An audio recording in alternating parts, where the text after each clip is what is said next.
สบายดีบรรดาทานพบกับไอทีบ้านนอกเช่นเคยพบกับไอทีบ้านนอกมื้อนี้พวกเราจะมาเรียนรู้วิธีนำใส่ลบซากพื้นหลัง Adobe Photoshop CS6 หรือว่า CS ใดก็ตามที่มันก็คล้ายๆคือกันก่อนอื่นให้เราคลิกไปที่ไอคอน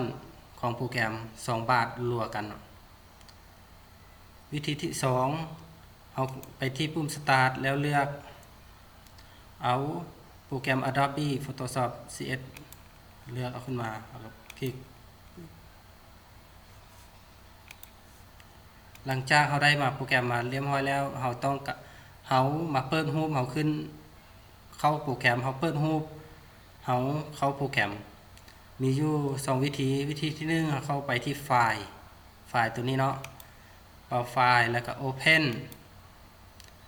แล้วก็เลือกรูปเขาตามที่เขาต้องการ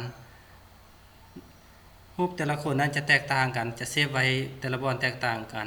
ถ้าเขาต้องการเขาเซฟไว้บอนใดเขาก็เข้าไปบอนนี้เนาะเลือกเอาไรหรือว่าโฟลเดอร์ตามที่เขาเซฟไว้นั้นเนาะหลังจากที่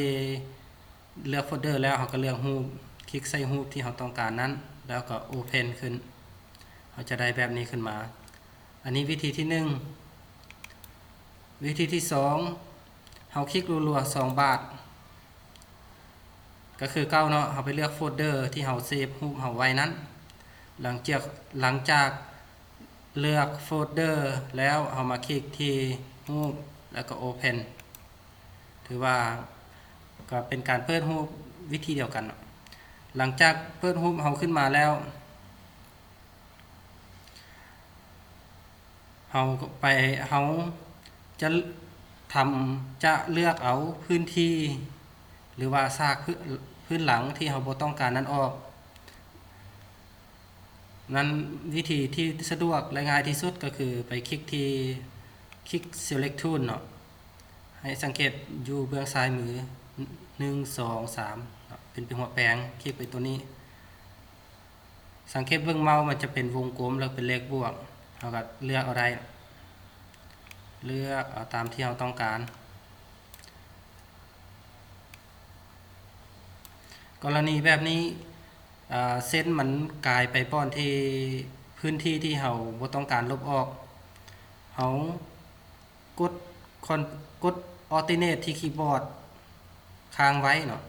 ให้สังเกตว่าเมาส์จะเป็นเลขลบแล้วเราก็ไปคลิกใส่บอนที่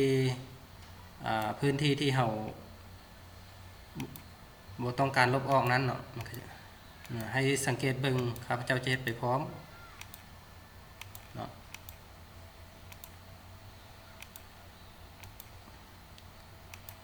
เราก็คลิกเลือกบอนที่เราบ่ต้องการลบออกมันจะกลับคืนหลังจากนั้นเราก็วาง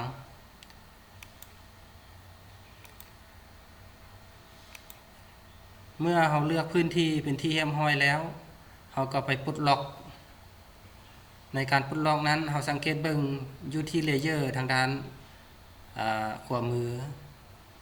จะเป็นรูปกระแจเนาะเราจะวิธีปลดล็อกเลเยอร์ง่ายๆก็คลิกใส่ที่เลเยอร์นั้น2บาท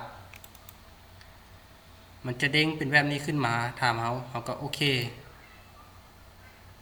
ให้บรรดาทานเบิ่งรูปกระแจจะหายไปนี่ถือว่าเป็นการปลดล็อกเป็นที่เรียบร้อยแล้วหลังจากนั้นเขาก็กดปุ่ม Delete หรือว่าปุ่มลบที่คีย์บอร์ดหลังจากเขากดปุ๊บพื้นที่ที่เขาเลือกไว้นั้นจะหายไปทันทีถือว่าการลบพื้นซากหลังของรูปนั้นถือว่าสำเร็จเป็นที่เรียบร้อยเนาะบัดนี้เราต้องการอยากให้เส้นตัวนี้หายไปเราก็กด Ctrl ที่คีย์บอร์ดแล้วบวกตามด้วยตัว D หายไปถือว่ารูปนี้เราสามารถเอาไปประกอบกับภาพอื่นๆได้ครับเจ้าเจตตัวอย่างให้เบิ่งเราเลือกภาพซากหลังตัวอื่นขึ้นมาเป็นแบบเก่าขึ้นมาแล้วเลือกไปที่รูปแล้วก็คลิก Open เนาะเราเลือกรูปไปใส่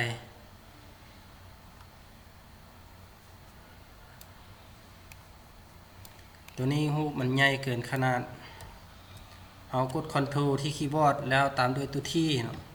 วิธีย่อรูปขยายรูปแล้วเราก็ย่อรูปตามที่เราต้องการ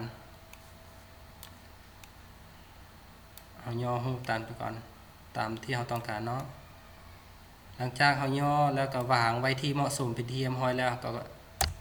กด Enter ที่คีย์บอร์ดรูปนี้เราสามารถย้ายไปได้เนาะย้ายไปวางไว้บนหรือว่าจุดที่เหมาะสมจุดที่เราคิดว่างามครับเจ้าจะวางไว้นี้ถือว่าการลบซากพื้นหลังใน Photoshop ก็ถือว่าสำเร็จเนาะ